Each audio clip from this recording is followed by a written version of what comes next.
咁最近咧呢個愛潑斯坦案嘅揭發啦，300萬頁嘅資料嚇，話呢啲據講啲紙堆起嚟咧，堆到咧200米至250米至300米咁高嘅咁樣嘅資料，涉及咧好多嘅政界、商界、科學界、學術界、明星界、傳媒界一啲嘅名人，都牽涉起一種嘅集體嘅犯罪裏面。呢種犯罪就係愛潑斯坦咧，係喺佢嘅羅利島嗰度咧製造咗一個嘅色情同埋犯罪嘅場所。所謂犯罪就係將好多未成年嘅女仔咧喺嗰度供人淫辱啊。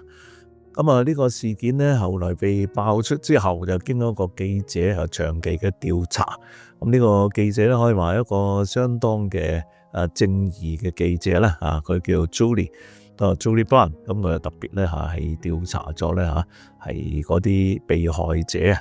嘅資料。咁結果就慢慢地就發現愛潑斯坦嘅罪惡。咁而呢個罪惡究竟顯示咗係一個乜嘢嘅問題咧？咁最大嘅問題就係話佢製造一個犯罪嘅共同嘅群體，佢話犯罪共同體。咁例如包括前總統好幾個總統或者係一啲嘅皇室成員，同埋好多嘅著名嘅經濟嘅領袖。咁好多人名都係人人都知噶啦。咁而今次一公佈之後咧，個個非常尷尬，所以佢名喺嗰啲文字上出現就唔證明佢有犯咩罪嘅，但係佢牽涉咗個犯罪嘅集團裏面呢啲人，只要飛去呢個島，就係從事一種咧係犯法嘅淫辱嘅行動。咁而且咧更令人覺得恐懼嘅地方咧，就係話呢班人咧互相嘅牽連咧，都係控制緊全世界嘅政治、經濟、傳媒、電影、科學等等嘅人。咁而呢啲人咧喺一齊犯罪之後，就變咗一個互相牽連嘅群體咧。既然係犯罪共同體咧，咁而且影到晒，即係偷影晒佢哋所做嘅嘢咧，佢哋都係被控制咧，要有共同嘅行動咧，係對世界咧作出傷害嘅。咁所以由呢個愛潑斯坦事件咧，就讓我諗起點解即係美國忽然間要打伊拉克？打伊拉克係冇任何嘅正義嘅真正證據，只係憑空講咗啲嘢出嚟。咁夾硬滅咗個國，啲西方有好幾個國家都係參與同支持嘅咧，咁即係北約係參與支持，聯合國就唔支持但係咧係北約支持嘅。咁呢啲咁嘅西方國家個個都講自己嘅民主自由人權，但係佢係基於完全冇合理證據嘅理由去滅咗個國家，殺咗幾百萬人咧。咁打2次咧就係死幾百萬人啦。咁呢個咁樣嘅殘忍嘅事件，只係基於冇證據，就要證據最後都證明係假嘅。咁點解佢一致行動咧？咁由愛潑斯坦呢度我哋知道啦，佢一致行動，因為佢可能都牽連咗喺一種共同犯罪嘅集團裏面咧，係被人捉住呢啲證據而控制嘅人，可能一啲係幕後世界控制緊世界嘅人，唔知係愛潑斯坦。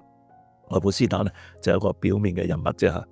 咁而呢啲更加令人覺得嘅擔心嘅地方咧，更加牽連咧係更大嘅罪惡，唔單止係侵犯未成年嘅少女，而且咧係根據一個嘅資料咧，就有一個墨西哥嘅模特兒叫 Jimenez 咧，咁喺2009年咧，佢參加咗一個嗰啲係高級人士嘅派對咁喺 party 裏面嗰啲頂級嘅名流以皇室成員總統等等。第二日咧，佢就情緒崩潰咧，喺街上大叫，佢就睇見呢啲人咧喺度食緊人肉，咁就當時係錄影晒嘅咁而參加嗰次聚會嘅，包括係總統同埋嗰啲嘅皇室成員嘅。咁呢個女仔話佢係食人食細路哥咁又後來就話佢有精神病，就帶走咗咧，從今以後就唔見咗啦，音訊全無。咁咧而家咧就當愛潑斯坦事件被揭發咧，係一個叫編號 EFTA 00147661嘅一個聯邦調查局嘅訪談記錄裏面咧，一個受害者咧，佢都話咧喺呢個愛潑斯坦嘅私人遊艇上咧，係見到啲人咧係有個恐怖嘅儀式獻祭啲嬰兒，當然係殺咗佢，甚至係食佢添啦咁。咁你話聽到你人哋為之發指啦，咁但係而家呢個係已經記錄在案嘅一個事實，即係親眼嘅人講過出嚟嘅，真係見到嘅。咁所以呢啲咧，我哋發覺美國其實都冇參加啲國際公約，例如消除對婦女一切形式歧視嘅公約，亦冇參加咧聯合國兒童權利公約。咁所以啲嘅婦女或者兒童被欺凌嘅問題咧，係即係究竟有冇好嘅法律去處理咧？咁當然呢個愛潑斯坦後來都因為同未成年嘅少女發生性行為係被捕咧。咁但係咧，後來終於佢又用好多辦法咧，令佢好低嘅罪，而且仲可以咧坐監嗰陣時有12個鐘頭可以出嚟繼續做其他嘢，由夜晚翻返去監獄瞓嘅。咁但係最後終於被揭發被嗰個嘅女記者啦，Julie Brown 咧係揭發之後咧，終於捉咗佢，所以之後咧坐監咧就突然間咧就死咗，咁被勒死，咁話佢係自殺，但係自殺時發覺佢都好多骨折斷啊。都自殺點會自己勒到自己嘅骨折斷啊？連舌頭嘅骨都斷埋咧咁，所以呢個當然引起好多嘅疑惑啦咁。而即係呢啲所謂食人嘅傳說，當然係嚇到你暈啦。咁另外咧，仲有我哋發覺咧，佢係崇拜巴力啊。聖經裏面巴力咧就係一個代表魔鬼嘅邪神啦。咁係當時係用嬰孩獻祭咧俾呢個巴力嘅。咁愛潑斯坦有個銀行嘅賬戶嘅名就叫巴力嚇，咁係可能即係收款嘅一個方式啦咁樣。咁但係點會用一個巴力呢個名咧？會佢同呢方面有關？咁同埋咧，即係而家嗰啲被認為係撒旦教派嘅儀式裏面都有巴力嗰種獻祭儀式嘅咁。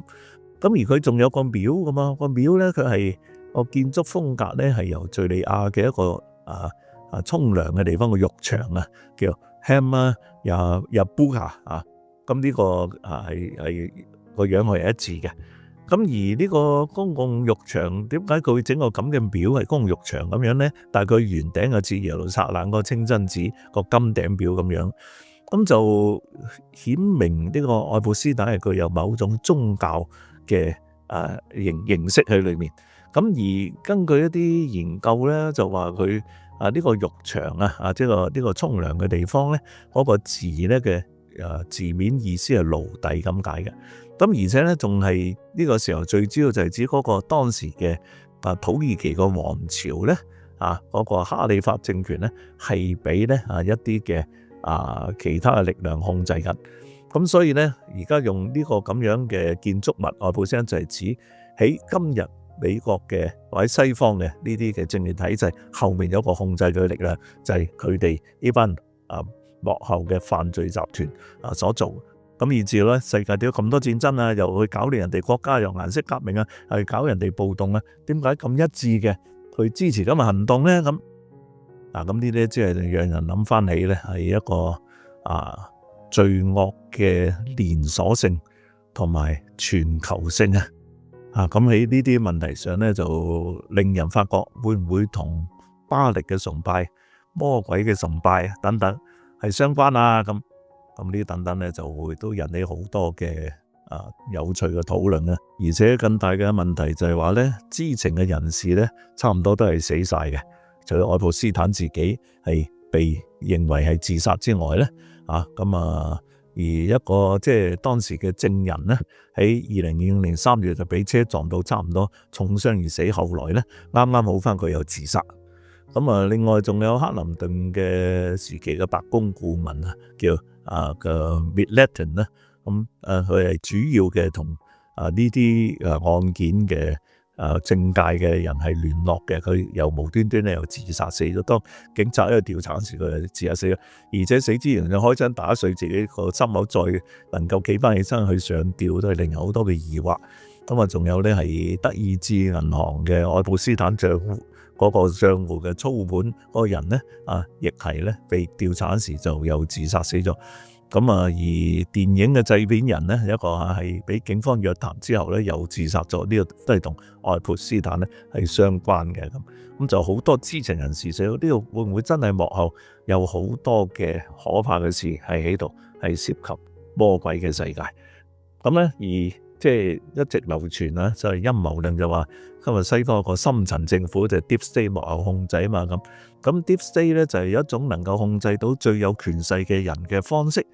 咁呢啲會唔會係就係涉及呢種原始嘅性慾放縱啊、野蠻嘅虐待嘅羞辱啊、魔鬼邪靈嘅招聚嘅嗰種獻祭同崇拜啊，再加埋酒精同毒品嘅狂迷啊，咁形成咧，大家只要一加入咗，就等於咧入咗會，大家都犯咗罪啦，影晒你啦，所以大家要有共同嘅行動咧，去做好多侵害世界嘅方式。呢個又會唔會係同聖經講嘅敵基督嘅勢力係相關呢？咁所以你諗落去咧，都係令人咧係有相當多嘅聯想，亦會覺得而家的確係敵基督興起嘅年代，嘅耶穌基督翻嚟嘅日子接近啦。聖經咧係喺羅馬書第5章12節就講到一個對普世人類嘅罪惡問題嘅描述。佢就話咧罪係從一個人入了世界，死又從罪而嚟嘅。於是死就臨到眾人，因為眾人都犯了罪咁呢度提到罪由一人入了世界，就係指亞當咧開始犯罪。咁唔係即係因為亞當犯罪咁，所以罪入世界，而係指亞當呢個字原本就係人咁解，亦可以代表人類。喺呢度描述就係人類咧係進入咗一種罪嘅狀態咁。罪嘅狀態係指乜嘢呢？咁罪就係指一種同最高嘅美善真理嘅隔絕咁所以呢，係聖經都提到呢，係犯咗罪呢，就係同上帝隔絕，即係同仁愛美善嘅隔絕。隔絕人就變咗自我中心。咁所以呢，當聖經用亞當嘅呢個記錄即係佢嘅犯罪呢，其實嗰個核心意義就係指人類呢係已經進入咗一種同真理隔絕、同美善隔絕嘅狀態，所以人變咗自我中心，同埋人與人之間呢就進入呢無止境嘅因着自我中心而嚟嘅種種嘅鬥爭咁所以呢，呢個罪從一人入了世界呢咁就即係話人類喺開始歷史嘅時候進入咗同原始嘅美善價值，人類原初嘅純真，人類同宇宙之間嗰種和諧同愛嘅關係呢，破壞咗呢，呢個就叫做罪嘅狀態。咁罪嘅原文嘅意思就係射箭唔中紅心，即係話呢，人開始無法達到呢做人應該有嘅價值同標準。做人應該有嘅，即係例如我哋要有良知啦，我哋需要有道德啦，我哋需要有愛心啦，我哋需要關懷人啦，我哋需要咧去扶持有受傷害嘅人、痛苦嘅人，我哋又要愛自己嘅子女，建立好嘅家庭。咁呢就係原本人類嘅原初嘅美好。但係如果人失去呢種美好，人同原始嘅宇宙嘅美善斷咗關係咧，人就有一種封閉咗同永恆無限真理嘅關係，而進入一種咧自以為是嘅狀態咧。自以為是嘅人就會好驕傲，以為自己啱晒嘅，於是就去話人哋唔啱，我先啱；人哋話你唔啱，佢先啱。咁呢個世界就因此仲有一種無止境嘅衝突裏面。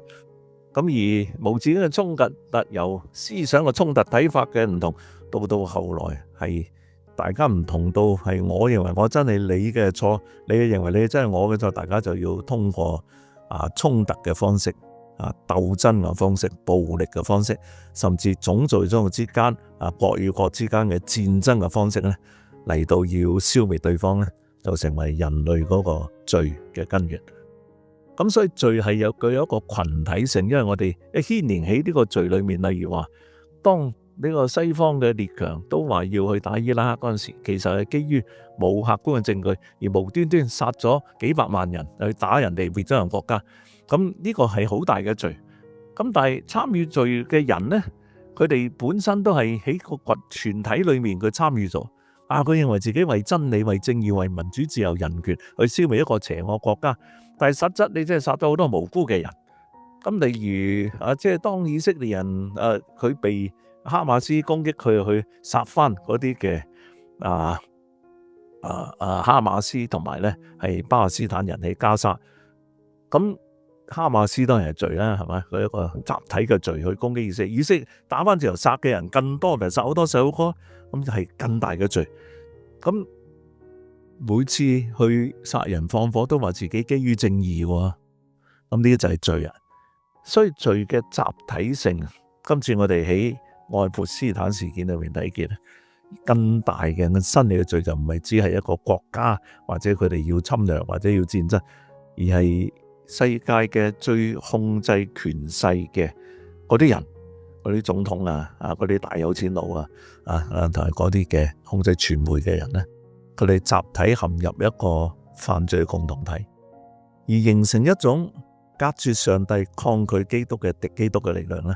呢個就係我哋今日呢個時代嘅真實嘅寫照。